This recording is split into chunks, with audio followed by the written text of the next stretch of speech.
नमस्कार दोस्तों, मैं यूनुस शेख आप सभी का आज की स्टोरी में हार्दिक स्वागत करता हूं।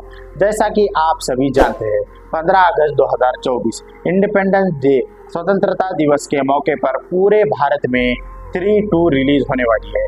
3-2 जो कि 3-1 का अगला पार्ट है। 3-1 को लोगों ने काफ़ी ज़्यादा पसंद किया था और 3-1 सुपर डुपर हिट हो चुकी थी। लेकिन दोस्तों, क्या आप जानते हैं कि आखिर ये स्त्री की स्टोरी क्या है? यानी कि फिल्म में बताई गई स्टोरी आखिर किस इंसिडेंट से ली गई है, यानी कि इसकी सच्ची कहानी क्या है। तो चलिए दोस्तों, ज़्यादा देर न करते हुए जानते हैं कि आखिर स्त्री स्टोरी कहाँ से ली गई है। रामपुर नाम का एक गांव है जहां पर ऐसी अजीब सी घटनाएं होने लगी थी।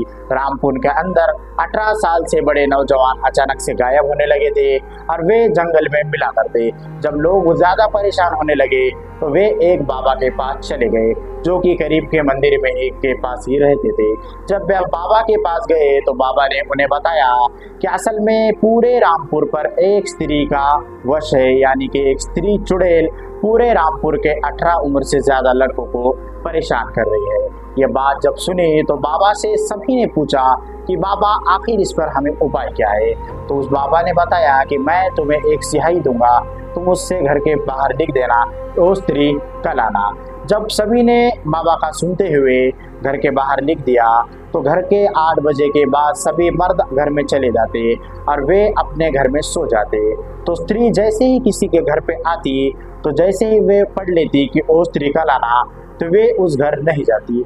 ऐसे ही पूरा सिलसिला चल रहा था। लेकिन एक दिन अचानक माधव नाम का एक पत्रकार जो कि इस इंसिडेंट से वाकिफ था उस गांव में गया। वो पूरा दिन रिपोर्ट साबित करता रहा और पूरा दिन रिपोर्ट को जमा करता रहा। वो अलग अलग लोगों से मिलता रहा और स्त्री के बारे में पूछने लगा।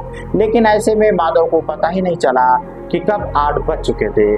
जब माधव 8 बजे के बाद अपने खुद के घर और गांव को रवाना होने लगा तो वे साइकिल पर जा रहा था और उसके हाथ में एक छोटी सी टॉर्च थी जिसके मदद से वे आगे का रोड देख रहा था जो कि बहुत ही ज्यादा सुनसान था। जब माधव जाने लगा तो उसे अचानक से आवाज आने लगी, माधव माधव। तो माधव को लगा कि शायद कोई उसे बुला रहा है। वो आवाज़ असल में एक महिला की थी, जिस वजह से माधव ने पीछे पलट कर देखा तो असल में माधव को कोई भी नहीं दिख रहा था। जब माधव ये सब देख रहा था तो माधव को लगा कि शायद उसका वहम हो रहा है। तो माधव पीछे ना देखते हुए आगे देखकर साइकिल चलाने लगा और जाने लगा कि तभी अचानक से सामने से एक खतरनाक सा साया माधव के आगे से गुजरा। तो माधव को लगा कि भला उसके साथ ये क्या रहा हो रहा है। माधव को ऐसा लग रहा था कि शायद उसका कोई पीछा कर रहा है और वैसे भी माधव ने स्त्री की स्टोरी ऑलरेडी सुन चुकी थी तो उसे लग रहा था कि हो ना हो उसके पीछे शायद स्त्री आ चुकी है।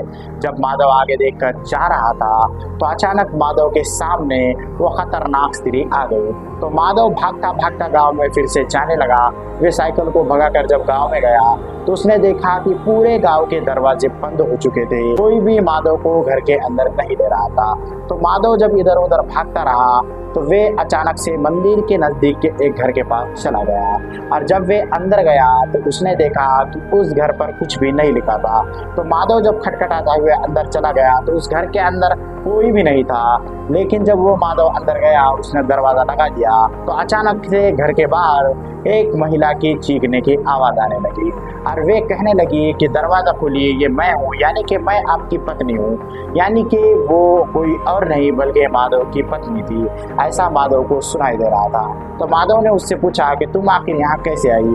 तो उसने बताया कि आप जब बहुत देर घर पर नहीं आए तो चिंटू रोने लगा, इसलिए मैं यहाँ पर आ गई क्योंकि मैं जानती थी कि आप इसी गांव में स्त्री की रिपोर्टिंग के लिए आने वाले हो, इसलिए मैं आपकी चिंता कर रही थी। तो चिंटू और मैं साथ में आ गए। तो तभी माधव को चिंटू की भी आवाज़ सुनाई दी। तो माधव को यकीन हो गया था कि ये असल में उसकी पत्नी ही है। तो जब माधव ने दरवाज़ा खोला तो उसकी पत्नी नहीं बल्कि वो खतरनाक चुड़ैल थी जिसकी वजह से माधव भागता फिर रहा था। तो जैसे ही उसने दरवाज़ा खोला तो माधव पर चुड़ैल ने हमला कर दिया और माधव बेहोश हो गया। तो माधव बेहोश होने के बाद जब वो सुबह उठा तो माधव असल में एक जंगल में था। माधव का कहना है कि वे इतनी खतरनाक रात थी उसे आज तक नहीं भुला सका। वे माधव खुद कहता है कि वही जानता है कि आखिर वह जंगल में से कैसे बच गया। वैसे दोस्तों, आपको क्या लगता है कि माधव की बात में कितनी सच्चाई थी या फिर ये उसका भ्रम था? आपकी अपनी राय कमेंट सेक्शन में ज़रूर बताएं और साथ में यही बताएं क्या आप 3-2 देखने के लिए थिएटर में जाएंगे या फिर OTT पर उसका इंतज़ार करेंगे।